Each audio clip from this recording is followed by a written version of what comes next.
নমস্কার বন্ধুরা, আশা করি সবাই খুব ভালো আছো। শুভমিতা ব্লগে সবাইকে স্বাগত জানাই। আজকে তোমাদের সাথে শেয়ার করব কাতলা মাছের রেসিপি।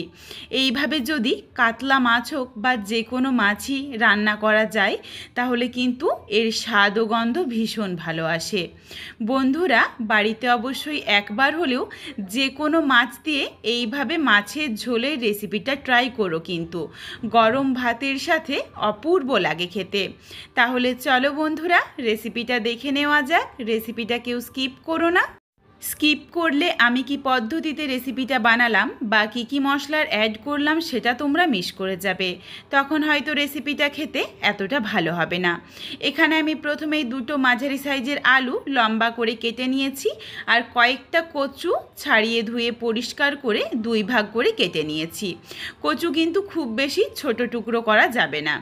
তোমরা চাইলে শুধু আলু দিয়েও রেসিপিটা বানাতে পারো, কোনো অসুবিধে নেই। 4 পিস নিয়েছি কাতলা মাছ। মাছের মধ্যে দিয়ে দিলাম স্বাদ অনুযায়ী লবণ, অল্প একটু হলুদের গুঁড়ো আর সামান্য একটু গোলমরিচের গুঁড়ো। এরপর খুব ভালোভাবে গুঁড়ো মশলাগুলো দিয়ে মাছটা মেখে নিচ্ছি।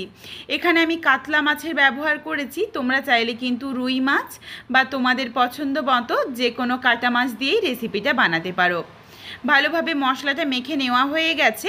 এরপর মাছটা প্রায় 15 থেকে 20 মিনিটের জন্য রেস্টে রাখবো, যাতে মাছের মধ্যে মশলাগুলো ভালোভাবে ঢুকে যায়।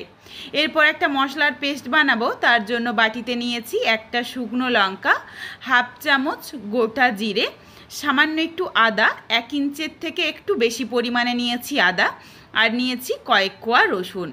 মশলার পরিমাণটা আশা করছি তোমরা দেখে বুঝতে পারছো। এখানে আমি যেই পরিমাণে আলু, কচু বা মাছ নিয়েছি সেই বুঝে কিন্তু মশলাটা নিয়েছি। এরপর তোমরা যদি মাছের পরিমাণ বা আলু কচুর পরিমাণটা বাড়িয়ে বা কমিয়ে নাও, সেই ক্ষেত্রে তোমরা মশলার পরিমাণটাও বাড়িয়ে বা কমিয়ে নিও। এখানে আমি একটা গোটা টমেটো নিয়েছি আর একটা অর্ধেকটা। একটু বেশি পরিমাণে টমেটোটা দিলে খেতে ভালো লাগে, টমেটোগুলো কেটে নিয়েছি। আর যেই মশলাটা বাটিতে নিয়েছি সেই মশলাটা একদম মিহি করে সামান্য একটু জল দিয়ে বেটে নিয়েছি। কড়াইয়ের মধ্যে বেশ কিছুটা পরিমাণে সরষের তেল গরম করে নিয়েছি। তেলটা একদম ধোঁয়া ওঠা গরম করছি, আর কড়াইয়ের চারিদিকের মধ্যে লাগিয়ে নিচ্ছি যাতে কোনোভাবেই মাছটা কড়াইয়ের মধ্যে আটকে না যায়। এই জন্য সামান্য একটু লবণও দিয়ে দিলাম। এরপর একে একে কাতলা মাছগুলো দিয়ে দিচ্ছি। উল্টে পাল্টে একটু লালচে রং ধরিয়ে মাছগুলো ভেজে তুলে রাখবো। মাছগুলো দেখো একটাও কড়াইয়ের গায়ের মধ্যে আটকে যাচ্ছে না, তার কারণ কড়াইটা খুব ভালোভাবে গরম করা হয়েছিল আর সামান্য একটু লবণ দিয়েছিলাম বলে। যারা নতুন গৃহিণী তাদের কিন্তু এই টিপসগুলো খুব কাজে আসবে, কিন্তু যারা আমরা অনেক দিন ধরেই রান্না করছি তারা কিন্তু এগুলো খুব ভালোভাবেই জানি। এরপর দেখো মাছগুলো হালকা একটু লালচে রং ধরিয়ে ভেজে নিয়েছি, একদম যে খুবই কড়া করে ভেজেছি সেটাও না। এরপর মাছগুলো তুলে রাখলাম। কড়াইয়ের মধ্যে বেশ কিছুটা তেল রয়ে গেছে। এই তেলের মধ্যে কেটে রাখা আলু আর কচুটা দিয়ে দিচ্ছি। কচু আলুটা একটু লালচে রং ধরিয়ে ভেজে নেব, তাহলে কিন্তু কচুর যে একটা হরহরে ভাব সেটা একদমই থাকে না। সামান্য একটু লবণও দিয়ে দিলাম। এরপর নাড়াচাড়া করে আলু কচুটা ভেজে নিচ্ছি। এখানে আমি কিন্তু ঢাকনা দিচ্ছি না, ঢাকনা ছাড়াই গ্যাসের ফ্লেম হাইতে করে চারিদিকে ছড়িয়ে ছড়িয়ে কচু আলুটা ভেজে নিচ্ছি। বেশ দেখো লাল লাল করে একটু কচু আলুটা ভেজে নিয়েছিলাম, আর কচু আলুটাও তুলে রাখলাম। কড়াইয়ের মধ্যে যেটুকু তেল রয়েছে এই তেলেতেই কিন্তু রান্নাটা হয়ে যাবে। আমি যে একবার তেল দিয়েছিলাম সেই তেলেই রান্নাটা করে নিচ্ছি, আর তেল দেব না। তেলের মধ্যে ফোড়নে দিয়েছি শুকনো লঙ্কা, তেজপাতা, গোটা গরম মশলা, যার মধ্যে রয়েছে ছোটো এলাচ, লবঙ্গ, দারচিনি। ফোড়নটা ভাজা হয়ে গেছে। এরপর এখানে আমি সামান্য একটু লবণ দিয়ে দিচ্ছি, কারণ এরপর এখানে আমি টমেটোটা ভেজে নেব। টমেটোটা বেশ অনেকটা পরিমাণে রয়েছে, আর একটু ভেজে নিলে কিন্তু টমেটোর কাঁচা গন্ধটাও চলে যাবে আর খেতেও বেশ ভালো লাগবে। টমেটোটা নাড়াচাড়া করে একটু ভেজে তারপর ফেরত আসছি। টমেটোটা দেখো একটু নাড়াচাড়া করে হালকা করে ভেজে নিয়েছি। টমেটোর কাঁচা গন্ধটা কিন্তু অনেকটা চলে গেছে। তবে এখানে আমি টমেটোগুলো কতটা নরম হয়েছে তোমাদের একটু দেখিয়ে দিই। খুন্তিতে করে চাপ দিলেই দেখো একদম নরম হয়ে গেছে, সামান্য একটু লবণ দেওয়ার জন্য। এরপর টমেটোটা একটু খুন্তিতে করে চেপে চেপে ভালোভাবে মিশিয়ে নিয়েছি। একদম যখন টমেটোটা গলে যাবে তারপর দিয়ে দিলাম 2টো মাঝারি সাইজের পেঁয়াজ বাটা। পেঁয়াজ বাটা দিয়ে নাড়াচাড়া করে গ্যাসের ফ্লেম লোতে করে এই পেঁয়াজ বাটাটা খুব ভালোভাবে কষিয়ে নেব, যাতে পেঁয়াজের কাঁচা গন্ধটা চলে যায়।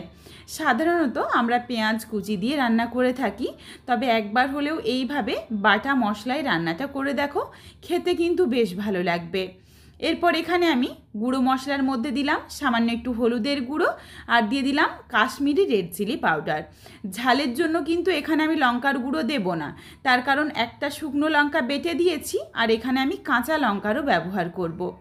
মশলাটা গুঁড়ো মশলা দেওয়ার পর একটু কষিয়ে নিয়েই দিয়ে দিলাম বাকি যেই মশলাটা বেটে রেখেছিলাম সেই মশলার পেস্ট। মশলা দিয়ে নাড়াচাড়া করে গ্যাসের ফ্লেম লোতে করে বেশ কিছুক্ষণ সময় নিয়ে কষিয়ে নিয়েছি। তারপর অল্প একটু জল দিয়ে ভালোভাবে মিশিয়ে আবারও 1 মিনিটের মতো একটু কষিয়ে নিয়েছি। মশলাটা কিন্তু গ্যাসের ফ্লেম লোতে করে বেশ কিছুক্ষণ সময় নিয়ে কষিয়ে নিতে হবে, প্রায় মিনিট 5 সময় নিয়ে, যাতে মশলার কাঁচা গন্ধগুলো চলে যায় আর খেতেও বেশ ভালো লাগে। মশলার সাথে দিয়ে দিয়েছি ভেজে রাখা আলু আর কচু। মশলা যখন ভালোভাবে কষানো হয়ে যাবে তারপর আলু আর কচুটা দেওয়ার পর আবারও মিনিট 2 একটু কষিয়ে নেব মশলার সাথে, তাহলে কচু আলুটাও কিন্তু খেতে বেশ ভালো লাগবে। কিছুক্ষণ সময় নিয়ে মশলার সাথে কচু আলুটা কষানো হয়ে গেছে। এরপর এখানে আমি কিছুটা পরিমাণে জল দিয়ে দিচ্ছি। তোমরা যেমন ঝোল রাখতে চাও সেই বুঝে জলটা দিয়ে নিও। তবে কচু আলুটা ভাজতে ভাজতেই কিন্তু বেশ অনেকটা সেদ্ধ হয়ে গেছে, তবে আরও কিছুটা সেদ্ধ হওয়া বাকি রয়েছে, প্রায় 50%-এর মতো সেদ্ধ হয়ে গেছিলো। খুব ভালোভাবে জলটা দেওয়ার পর মিশিয়ে নিয়ে যখন ফুটে উঠেছে, গ্যাসের ফ্লেম লোতে করে কিছুক্ষণের জন্য ঢাকনা দিয়ে ঢেকে রেখেছিলাম, যতক্ষণ না অবধি ভালোভাবে আলু কচুটা সেদ্ধ হয়। আলু আর কচু দেখো তোমাদের আমি একটা করে চেপে দেখিয়ে দিই। কচু আলু দেখো সুন্দরভাবে কিন্তু একদম নরম হয়ে গেছে। এরপর এখানে দিয়ে দিচ্ছি ভেজে রাখা মাছগুলো। মাছটা দিয়ে নাড়াচাড়া করে মিশিয়ে নেওয়া হয়ে গেলে আবারও এটা আমি প্রায় 4-5 মিনিটের মতো রান্নাটা করে নেব, যাতে মাছটাও একটু নরম হয় ঝোলের মধ্যে থেকে, আর ঝোলের সাথে যেন মাছের ফ্লেভারটা ভালোভাবে মিশে যায়। এরই সাথে দিয়ে দিলাম 2টো ফাটিয়ে নেওয়া কাঁচা লঙ্কা। এই কাঁচা লঙ্কার গন্ধটাও কিন্তু বেশ ভালো লাগে রান্নাটাতে। তোমরা যদি না চাও তাহলে কিন্তু কাশ্মীরি রেড চিলি পাউডারটা বাদ দিতে পারো কালারের জন্য, কিন্তু অবশ্যই এইভাবে কাঁচা লঙ্কা বা এই গোটা জিরে শুকনো লঙ্কা বেটে রান্নাটা করে দেখো, খেতে কিন্তু অপূর্ব লাগে। ভালোভাবে মিশিয়ে নিয়েছি। এরপর প্রায় 4-5 মিনিট ফুটিয়ে নিচ্ছি, তারপর ফেরত আসছি। এখানে আর কিন্তু ঢাকা চাপা দেওয়ার দরকার নেই, তার কারণ এগুলো ভালোভাবে সেদ্ধ রয়েছে। নাবিয়ে নেওয়ার আগে সামান্য একটু ধনেপাতা কুচি দিয়ে দিয়েছি। এরপর নাড়াচাড়া করে ভালোভাবে মিশিয়ে নাবিয়ে নেব। এখানে আর গরম মশলা গুঁড়ো দেওয়ারও দরকার নেই, তার কারণ গোটা গরম মশলা ফোড়নে রয়েছে। এখানে কিন্তু আমি গোটা ধনে বাটা বা ধনে গুঁড়োরও ব্যবহার করিনি, তার কারণ এখানে ধনেপাতা কুচির ব্যবহার করেছি বলে। খুবই অল্প অল্প মশলা দিয়ে বাড়িতে অবশ্যই একবার হলেও যে কোনো মাছ দিয়ে, শুধুমাত্র যে কাতলা মাছ দিয়ে বানাতে হবে এমনটা না, তোমরা তোমাদের পছন্দ মতো যে কোনো কাটা মাছ দিয়ে বাড়িতে অবশ্যই একবার হলেও এই রেসিপিটা বানিয়ে আমায় কমেন্ট করে জানাতে ভুলো না কিন্তু রেসিপিটা তোমাদের কেমন লাগলো। রেসিপিটা তোমাদের যদি ভালো লাগে তাহলে লাইক করো, শেয়ার করে বন্ধুদের দেখার সুযোগ করে দিও। তোমরা যদি এই ধরনের ঘরোয়া রেসিপি আরও পেতে চাও তাহলে অবশ্যই আমার চ্যানেলটিকে সাবস্ক্রাইব করে পাশে থাকা বেলটি অন করে অল নোটিফিকেশান অন করে দিও, যাতে আমার প্রত্যেকটা রেসিপির নোটিফিকেশান সবার প্রথমে তোমাদের কাছে পৌঁছে যায়। আবারও খুব শীঘ্রই হাজির হচ্ছি নতুন কোনো এক রেসিপি নিয়ে। পরবর্তী রেসিপি দেখার আমন্ত্রণ রইল। পুরো ভিডিওটা দেখার জন্য অনেক অনেক ধন্যবাদ। তাহলে আজকে আসি, সবাই ভালো থেকো, সুস্থ থেকো। শীঘ্রই দেখা হচ্ছে কিন্তু নতুন কোনো এক রেসিপির সাথে।